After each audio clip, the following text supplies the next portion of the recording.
This evening's message is titled Seek God's Reward, Not Man's. And it's from Matthew chapter 6, 5, and 6. I'll read it to you first in English and I'll read it in the Tongan so you can hear it both ways. Read a little just a bit ago as part of the longer reading from the Gospel. And when you pray, do not be like the hypocrites, for they love to pray standing in the synagogues and on the street corners to be seen by others. Truly, I tell you, they have received their reward in full. But when you pray, go into your room, close the door, and pray to your Father, who is unseen. Then your Father, who sees what is done in secret, will reward you. Now let me read it to you from the Tongan Bible. Pe'oka mo kalotu, ei kai te mohange koe malualoi. He oku nau manako ke tuui he whale lotu mo i tuliki o e malai ki e whai e nau lotu. Koe uhi ke nau ha ki he kakai. Koawe, o ko tala atu, ko hono ngata ia, o e nau totongi kuam nau mau. Ka kokoi, o ka ke ka lotu, huki ho loki, pe tapuni ho matapā, pe whaia ho o hu, ki ho o tamai a ia, oku i he lilo. Pe ko ho o tamai, a ia oku ne a fioi ai lilo tene totongi ki a te koi. So we're talking about praying, aren't we? Well, this whole passage that we have read today, we broke it up a little bit, but it surrounds the Lord's Prayer. And so I'm going to say that right now. That'll be our prayer for this sermon, because I think it's important. It fits in here at this point, probably as well as it does with any sermon that I will ever give. And I'll do it from the NRSV Bible, which is the one that we normally use. It's not quite the same as any that you may have seen printed in our bulletins or even in our hymnals. It says, Our Father in heaven, hallowed be your name. Your kingdom come, your will be done on earth as it is in heaven. Give us today our daily bread, and forgive us our debts as we also have forgiven our debtors. And lead us not into temptation, but deliver us from the evil one. Amen. There.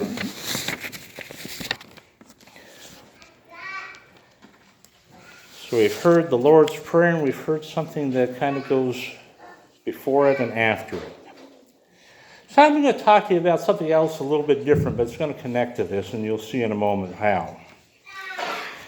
How many of you have heard of the Netflix documentary Last Chance U? Maybe you've seen it. It's one of those you download on your computer or on your phone or something. Anyway, it's about East Mississippi Community College, and it's about the football program. Now, East Community College is kind of like DVC. It's a 2-year, it's a junior college, and it's for football players who often have a lot of talent. They should be playing at the Division I level, teams like California, Stanford, USC, UCLA, and so on. Just one problem. They don't have very good grades. They can't get in to the colleges or universities, even with the waivers and so forth that athletes sometimes get.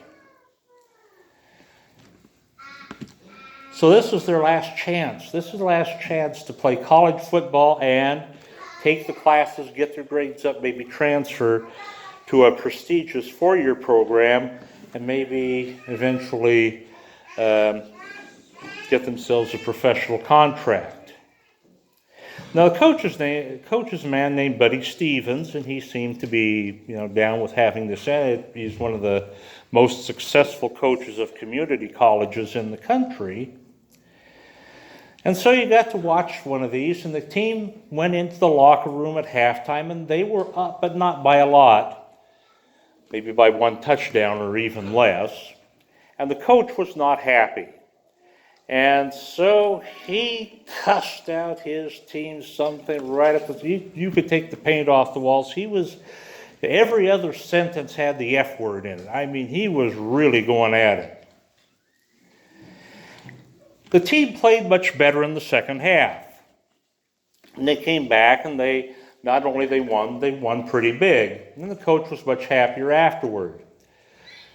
So you know what he did afterward? He led the team prayer. What I'm saying is that this guy who was using the F word every other sentence at halftime, an hour and a half later, or however long it took to play the second half, he was now saying Lord.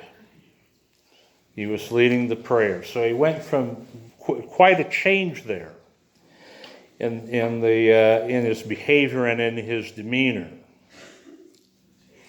But how would Christ respond to somebody like that? How do you think Jesus feels about somebody praying and using, sexual profanity all over the place at halftime, and then talking about the Lord later on? Talking to him, calling his name. Would he do a face palm? You ever seen those pictures of Jesus? There's a statue, I guess, of him. I don't know if it's real or it's been faked up, but it shows Jesus face palming. Well, I sometimes wonder if Christ may have seen something similar in the Jewish leaders of his day.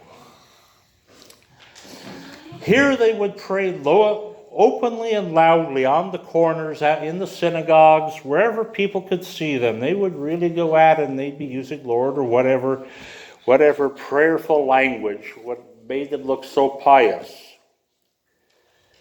But what were they doing outside of the synagogues and off the street corners? Were they using profanity like the coach did at halftime? Or using other kinds of language that did not bring glory or honor to God? Or maybe they were doing something even worse, cheating the poor, the widows, orphans, the elderly, their own parents, perhaps. Jesus saw through their hypocrisy, whatever it may have been, whether it was one of these things that I suggested or something else. He told his followers, you don't be like that. You don't be like them. That's not you. You do your praying in secret. Now, it doesn't mean that it's wrong to pray in a public place, but you should be doing it simply to honor God, not to bring glory to yourself. Pray in secret. You'll get your reward from God. You won't get it from man. People aren't going to be praising you for standing on the street corner or in the church or synagogue or anywhere else praying. But God will reward you. That's what he told his followers. Did that just apply to those people from Galilee? Or does it apply to us today? Now, I think those of you who know the way I structure my messages is I take something from the Bible, we take a look at it, and then we say, okay, what about us? What about me? What about you? What about us today? Do we seek recognition, fame, and rewards? Are we like the televangelists with the TV shows? And we do a lot of them, not a hair out of place, perfect tan, they have to wear makeup because they're under the hot lights. But even with all of that, there's, nothing is running or nothing is off. They're very well, they look really good. People say, oh, that guy, he looks so good when he's on TV. And that's their reward. They're getting praised by people. But what does God think about all of them? And what about these mega churches? Some of the TV evangelists have mega churches, but there are other churches out there that aren't necessarily TV ministries, but they have thousands, if not tens of thousands of members.